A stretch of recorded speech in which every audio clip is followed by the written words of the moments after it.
Welcome to the Phoenix Prosperity Podcast, where wealth meets legacy. Join your host, Tim Fergestad, as we explore the journeys of Phoenix's finest to success and beyond.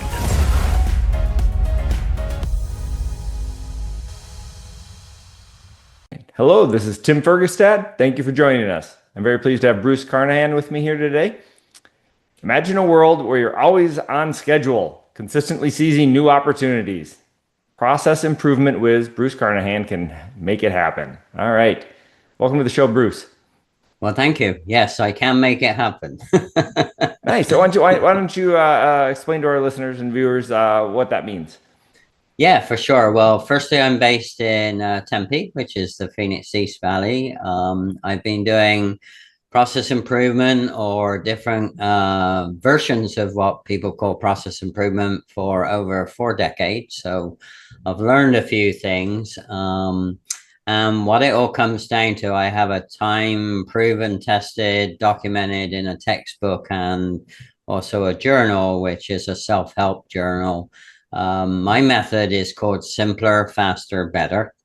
And so what does that mean? I can apply it in any environment. So I'm kind of really unusual that most people in my type of work either stick to manufacturing or services or for-profit or non-profit. I can actually dance in all of those 4 different spaces. So that makes me really unusual.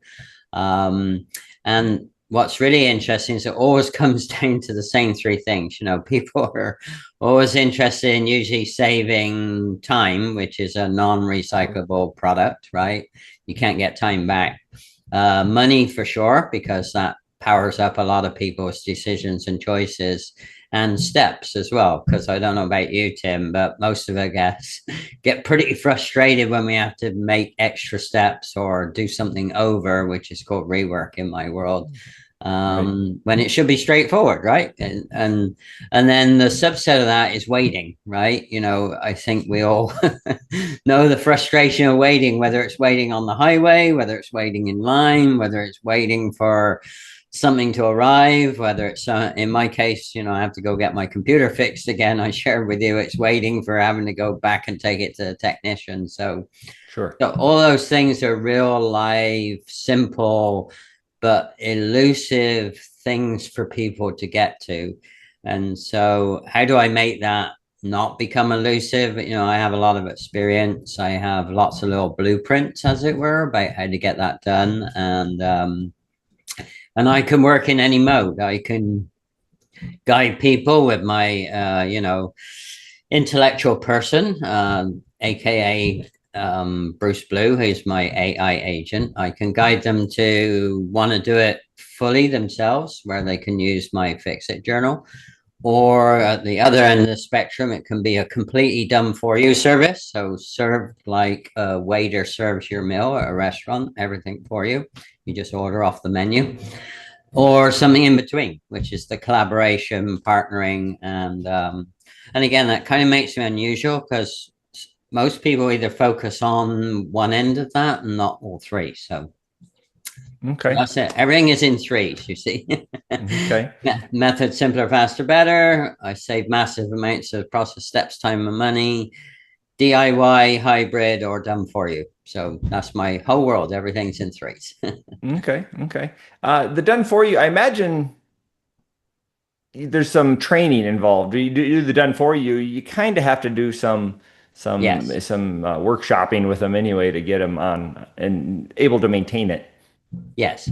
So the main thing about done for you is it's, and I'm sure you've seen this with other guests you've interviewed, it's down to the leadership, right? If the leadership is in the right mindset, if the leadership is willing to change, because that's the key thing. What I do either forces or offers up massive change, which some people don't have the appetite for. So yeah, there's a lot of kind of level setting that has to occur, and the done for you, it's key to do that with a key leader or 2 in the organization, because they will be the juice that drives the rest of the teams, right? So So it's easy for me to say, oh, well, you need to do this, this, and this, Tim. But if you don't believe in it, or if you don't have the leadership chutzpah to go do it, guess what? It's not going to happen. And then people say, well, this process improvement stuff doesn't work. Well, no, it doesn't work. If you don't follow the right steps and you are not willing to change. So, Sure. so that's pretty it. Sure. But yeah, mindset's 90% of it in my experience. Yeah. Well, and then the other piece that is from the mindset is the discipline to actually, if you go find opportunities for improvement and everybody agrees, you got to then go do the work, right? Right. And I find it amazing. A lot of people come up with amazing ideas and they get to that point at the edge of the cliff and they don't want to jump off and actually make the change. It's like, okay, well, we just wasted all of our time and money, but that's okay. I can't force you to jump. So, right. So is that a common problem? Yeah, Okay. it's more common than you realize. And in fact, I work on two key percentages. What I've learned is only 6% of anyone I ever meet will get what I do, which used to upset me at one time, but it is what it is. And then in that 6%, only 1% will actually go do the work. So it's pretty low percentages. The good news is there's unlimited possibilities because I can work in any of the areas I mentioned earlier. So, right. Okay. Yeah, there's plenty of room for improvement out there. There is. And, we have a habit in the US of, I say, instead of using nutcrackers to crack a nut, we often hit it with a sledgehammer. So we overcomplicate many, many things that could be kept simple. So, right. Yeah. Well, one could argue a sledgehammer is pretty simple. It is, but it's and what I mean by that, there's a lot of extra compliance and there's a lot of extra red tape, as it were, that we often apply to a solution that we don't really need. Right. So yeah. So it sounds like implementation is a particular challenge. Yes. Are there particular approaches, right? Just little small breaking it down into actionable steps, which help them get past that initial hurdle? Sure. Yeah, that's a great question. The work is in the implementation. What I found is that, I'm not tell somebody to do it. I've worked in more than 50 different environments, both for-profit, non-profit, manufacturing or services. So many of the tasks that I can relate to and the people I'm working, I've done most of the functions, and that's not to be braggadocious. It's just to get people to know that I really understand what they're feeling and I really understand what I'm asking them to do. So you learn a lot of implementation techniques, and that is what's captured and recorded. I have a pretty sizable textbook, and all that know-how is recorded in the textbook. So that's typically the core of, what's the methodology and why do I use that textbook? Because it works, when you have a winning formula and you can prove time and time again it works, now. And you've been refining it and optimizing it and getting that over the years as well. Well, yeah, and the real optimization, and we chatted a little bit offline, is the appropriate use of everyone's getting flustered and hyped up about AI. AI is just another tool. There are inappropriate ways to use it, and of course there will be bad actors that find ways to do that, but most people, when they understand the utility and how easy it is to what they call prompt, and an intelligent person that is not really a person, it's an avatar in my case. When you learn how to use that tool and learn how to use it correctly, it can save you massive amounts of time. And that's really the key thing, is get comfortable with being uncomfortable, that you're going to have a non-person, an intelligent person who's not a real person, actually helping you do some tasks in the future. And some of those tasks are pretty laborious at times as well. And I'm the other day I was figuring out, I would normally go do X, Y, and Z to research, and I just got with my Bruce Blue, as he's called, and I started asking him some prompt questions, and he did probably a 1 week research task for me in an afternoon. So Right. so Awesome. that's the intelligent use of the tool, and don't be fearful of it. I'm in my sundowning part of my career, and people are saying to me, "Well, Bruce, maybe you're too old to be dabbling in AI." I'm actually, not. It should be people in my age space that are dabbling in AI, because they can then share their knowledge and experience and teach your, intelligent person partner more and more and more. And that's what I'm Sure. doing. So yeah. Awesome. That's awesome. Yeah. That's awesome. Let's step back to like a typical client, right? What do they look like? What are they struggling with? And yeah, start there. Yeah. So there isn't really a typical space, as it were. There are themes, and I would say there's always frustration, number one. Secondly, if it's customer frustration, in other words, if it's pressure coming from customers. So my first major project in the US, even though it's a long time ago, is a great example of this. I was with a corporation, and they recognized I had some special skills, and they brought me to the US, and they said, Bruce, we really need your help. And I said, why? And they said, our top 22 customers have told us, unless we will do X, Y, and Z, we're moving our work. so so the burning platform was there. And I said, well, how Right. quickly are they wanting to or threatening to do that? And they said, if we don't fix this in the next 12 to 14 months, they're moving their work. So it's like, Okay. so that was the burning platform. It created obviously a lot of frustration, not only for the customer, and that's key. So it's usually frustration. It's frustration around, well, my process won't do this. My customer doesn't understand. Well, it's not the customer, it's something with your process that they don't understand, right? Right. Or my supply chain isn't able to give me all the widgets and gadgets I need now to do X, Y, and Z. So it's not just the customer, it's often on the supply chain side of the world. And then the process itself, because people like to tweak and play around with processes, and sometimes they'll tweak a process and they think they've made it better, but they've actually made it worse.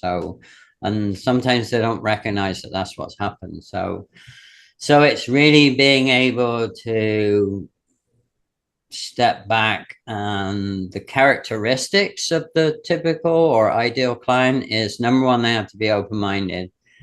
Number two, they have to realize they might have honked up a lot of this stuff themselves. And number three, that they will actually go follow the methodology that I have. And number four, actually go do the work. So those are really the common themes that always come up. So Okay. Okay. And are they small, medium, large size, doing a particular amount of revenue?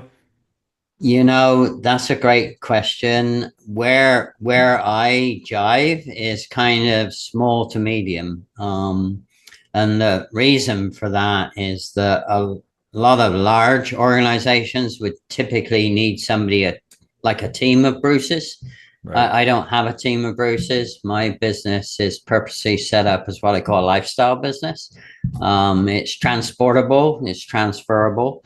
So I can run it from basically wherever I want to be and not have to be at a place that other people want me to be. So now, do I prefer to be in person? Yes, at least for some of the parts of the process. And I make sure I do that with the right committed client. So yeah. Okay. Okay. Thanks, Bruce. Can you talk about one of the biggest challenges you've had to overcome in your career? Uh, I would say also a theme. I've tended to what I call follow the money, which Most people may not like that term, but so from early on in my career, Well, you can't really go for clients that don't have money, right? no, I try not to go for clients that don't have money. And I try not to go for clients that don't have the right mindset. You mentioned that earlier. Yes. Mindset is way more important than if they can really finance it, because again, my methodology, I offer guarantee around, I am confident enough that I can usually get 3 times more back than what they invest, and whether Right. that's time or money or other resources. So That's a great offer. I'm confident to do that because I know it always works. And that sounds arrogant, but it does always work as long as the leadership and the team are fully invested with you. So my challenge is finding and communicating with the right leader at the right time. In other words, when they need what I do most, and that they're willing to partner in doing equal to or more amount of work than I do. Okay. So the negative impact of not doing that well is sometimes I've worked with people that where I need or recognize or want to change more for them than they want it for themselves.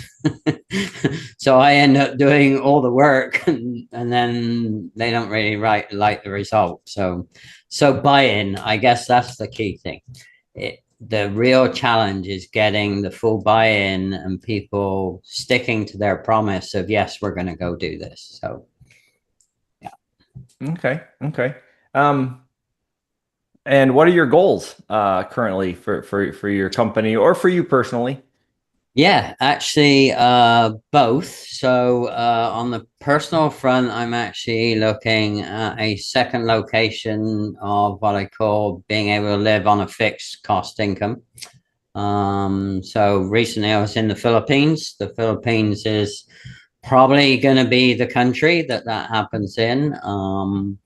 I already have a plan to do that in Arizona. And my method of doing that, I own a tiny home in Arizona up in Lakeside Pine Top. So I already know what I can live at and on there. Right. However, the summers here are still pretty brutal. I'm still I'm still overreacting to the extreme heat that we've been through in the valley here. So Right. Today's a little different, surprisingly, for August, right? It was like yeah, 70 this morning in my backyard. yeah, I know. Yeah, it's bizarre. It's all over the map, right? Professionally, go ahead. Sorry, I want to interrupt. The tiny home up in Pine Top, is that a community or is it just your own Yes. lot? So both. It was manufactured by a company called Lex Tiny, who are about a mile away from where it's sited. Steve Dedman, that runs that company, is a visionary. He built a little community with all the lots, which is now he's expanded it 2 or 3 times more. It's full. So Cool. it's a tiny little community of tiny homes about a mile away from the manufacturing and assembly plant. And last time I checked, he is sold out through 2027 because it's become, he makes tiny homes not only for his own locations and customers, but he will ship Right. them. So that concept. Okay. Thank you for that. That was interesting. Cool. No, that concept, I'm looking at taking that concept and duplicating it in native building style, but with all modern interiors in the Philippines. So that's what I'm looking at. Okay, great. Professionally, I really want to get people to not fear this, AI push. And I really want to get people to see that somebody, even in their former career years, can adapt and adopt the pieces that they're comfortable with and create a 3D world, which is what I'm currently doing inside the University. So, yeah. Okay, that's very cool. Very exciting. Yeah. What I don't when you say fear AI, there's the fear of losing your job in terms of the things maybe there's clerical stuff, data stuff, searching, there's copywriting, there's computer programming. There's some of those are on the block already in a sense, but um, uh, I'm with you. I mean, it's a tool. It's incredibly powerful, and you need to know how to use it and so forth. What do you So think? Is that the fear you're talking about? Is job loss, or is it more about? I think it's partial job loss, but the real emotional piece of it is people feeling like they're losing their authenticity or their identity. Okay. Because again, some of the bad actors using AI can take, I mean, they could take my LinkedIn profile. I probably shouldn't say this, but they could take that and run it through all sorts of cool AI tools and they could completely mimic me, right? Right. The difference there is they can't completely mimic all my knowledge. so Right.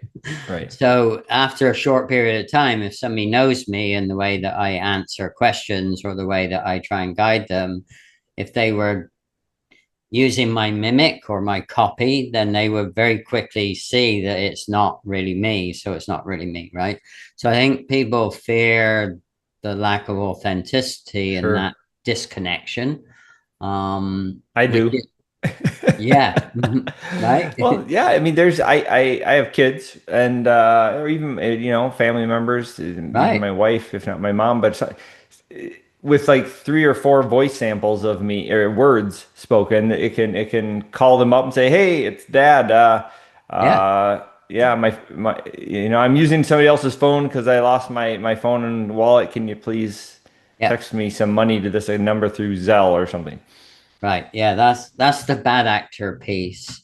However, the good actor piece of that is that, and again, my goal isn't to replicate my voice, but my goal is to replicate the way I might help somebody. Hmm. So my intelligent person will have a phone number attached to him soon.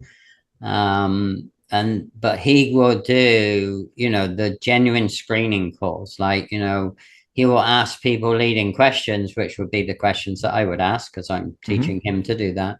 But more importantly, he would then, in a very effective way, using the minimum amount of time, redirect somebody and say, okay, well, I think probably your next best step is why don't you go here and do this first, right? So that's the good actor side of it. Sure. And unfortunately, there's always going to be bad actors. In US style, what we're going to do is we're going to over compliance that soon. Right. So then it will take away some of the creativity. But anyway, so that's Yeah, just that's interesting. I don't know how you can enforce that when it looks so real. It's so much content online, for example, right. is I don't want to say fake, but artificial, Yeah. right? And yeah, it's hard to know what's real anymore because the sound and visual and Well, right. Well, the key thing is, if you train your intellectual person, your AI, whatever you want to call them. In my case, it's right, your Bruce GPT, your Blue. I bot, give your him a whatever, name. right? Yeah, if you train him with junk, he's going to deliver junk, right? If Sure, you train sure. him or her with good stuff, they're going to deliver good stuff. So again, unfortunately, the bad actors are going to train their versions with junk, or misrepresented information. Hmm. See, the cool thing with AI, and if anyone's started to use any of the AI search systems, AI actually doesn't lie. It's hard to catch AI out in a lie. What you have to be careful of, though, is what are the sources of information it's going to scrape and deliver back to you the information it's Sure, giving you. sure. So you can kind of double check yourself. I mean, you can, I've already played with my intellectual person a little bit and fed him a little bit of junk, and then I've asked him something, he'll come back with an answer that is just totally not true, right? so Right, so you get out of it what you put into it. It's like anything else, right? You got right, to really understand what you're putting into it, and then you'll get the maximum out of it, or not, which is up to you. So right, right. yeah. I personally, I mean, I use it for some business things here and there, but personally, I Right. use it a lot too, just for personal growth Yeah. and it's almost like a therapist, right? Yes. You can work through thoughts and questions and trying to understand other people's view on things. It's an incredible tool, incredible tool. Well, the fact that it will scrape, everything that is currently 2D web-based material, and it can scrape and gather that information extraordinarily quickly. Yeah, it's an amazing self-development tool, and particularly when you understand how to ask the opinion prompts, as I call them. They're called prompts, which to me should just be questions. But yeah, when you start to ask the opinions and then get them to refine down, it's like going to therapy, a therapy of one, and they Right. talk back to you in the language that you understand because you've given them the words to use. So that's the Right. that's the cool thing. The translation is purer than you know all this gobbledygook that sometimes you can get when you do your own online research. So Right. yeah. Right. Yep. Yep. Okay, Bruce. I want to circle back to something you've said it a few times, 3D and 2D websites. Can you explain that to people, please? Yeah, so most traditional websites are two-dimensional. They're informational.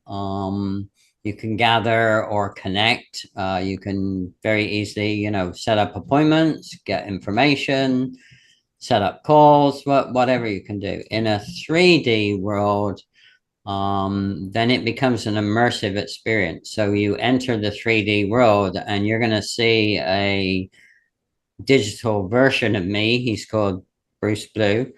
You enter the world as an avatar of yourself, which you can customize. So you can make him look like you or anyone else that you want to. But the immersive world, the fact it's 3D, it's curious to many people, and you can attach all of the tools and items that you have in a 2D website all into one place. But you can walk through the place. So my, if you like, business shop is inside of a city. So then you can go explore the city. The city's on a duplicate of Manhattan, so you can then go explore the island. And that immersive environment, you can go play games, you can go do research, you can connect with people, you can network, you can do Right. live events, you can do workshops. So everything that you have to do on separate 2D websites, you can do all in one place. Right. So statistics ish.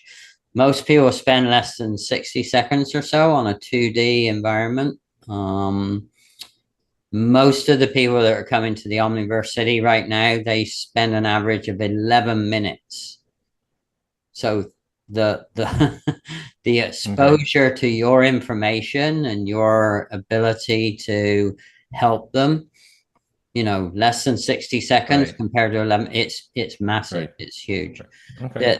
The other thing is you can attach your 3D world to anything that you can imagine. So like I have a colleague, he's an ex-NFL football player. He has a presence. He has a jungle. so, so his 3D world is a jungle with modern structures in it because that's to do with what he loves to do. He's a micro greens gardener. He's also, a tremendous networker in person, and he's in Good. one of the cities that's going to be hosting the World Cup in 2026. So, he's building an environment that is totally, you couldn't have imagined it. So he's built his. Mine is very clean. Mine is very much, like a high-end phone store looking because Okay. I wanted it to replicate my method, which is simpler, Yeah. faster, better. Yep. Simple. And then there's fashion districts in there. There's a gaming district. There's a business district. There's a networking district there. So it's like being in, the West and East Valley all in one place. Right. You don't have to leave either. And then the big real advantage of that is all of your data is kept privately inside of that space. And all of the data and interactions you have with other spaces is also kept. So what's the point about that? The point about that is that you won't be marketed by people like Google and whatever from your interactions in that space. Whereas now every 2D website you hit, cookies galore. Cookies galore, and every phone call or every, if we were doing this on my phone, Apple and iPhone are smart enough to know that they would then start presenting offers based on our conversation we had. Right. So you remove all that interference in your life, which is just distracting and waste time, basically. Okay. Where, if you want to learn more about that, the 3D stuff in the city, can you share a little link or something for them? I can. I should remember it, but it's a long link. So can I? Was there a search term they can look up? Yes. The Omniverse City, Omni, OMNI, verse, VERSE, city. Okay. The Omniverse City, /stream. So the Omniverse City /stream is the easiest way for people to go look. Okay. And there are free, as it were, tickets for entry. People can just be an explorer for complimentary for as long as they want. Okay. But then there are business licenses to do different things. So, right. Okay. Very cool. Very cool. Okay. Bruce, reflecting on your journey, what do you wish you would have known sooner about building wealth and success earlier in your career?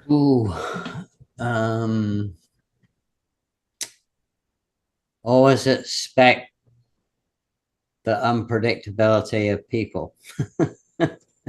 Always expect the unexpected. Yeah, so particularly with people.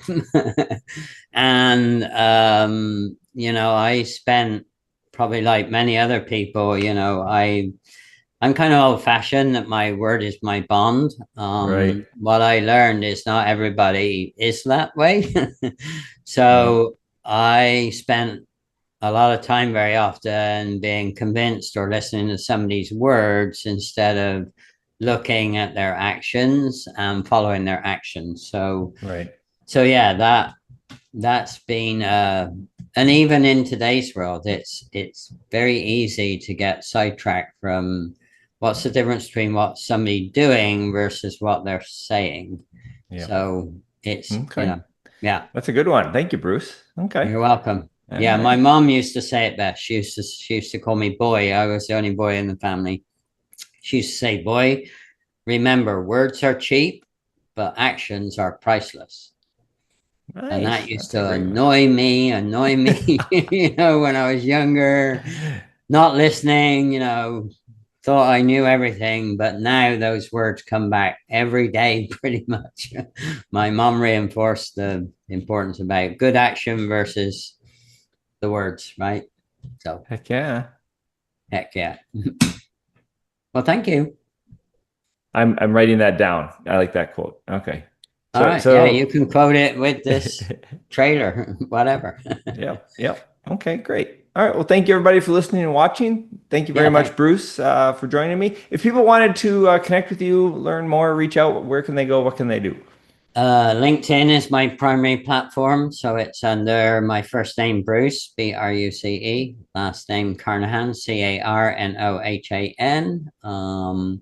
Or they can go to processcleanup.com. So it's all one word, processcleanup.com. But LinkedIn is my primary for sure. Okay, great. All right. Well, thank you, Bruce, again. We appreciate you sharing your story and your insights into cleaning up systems. Thank you. Yeah. Thank you, Tim. Appreciate you, man. Inspired by our guests?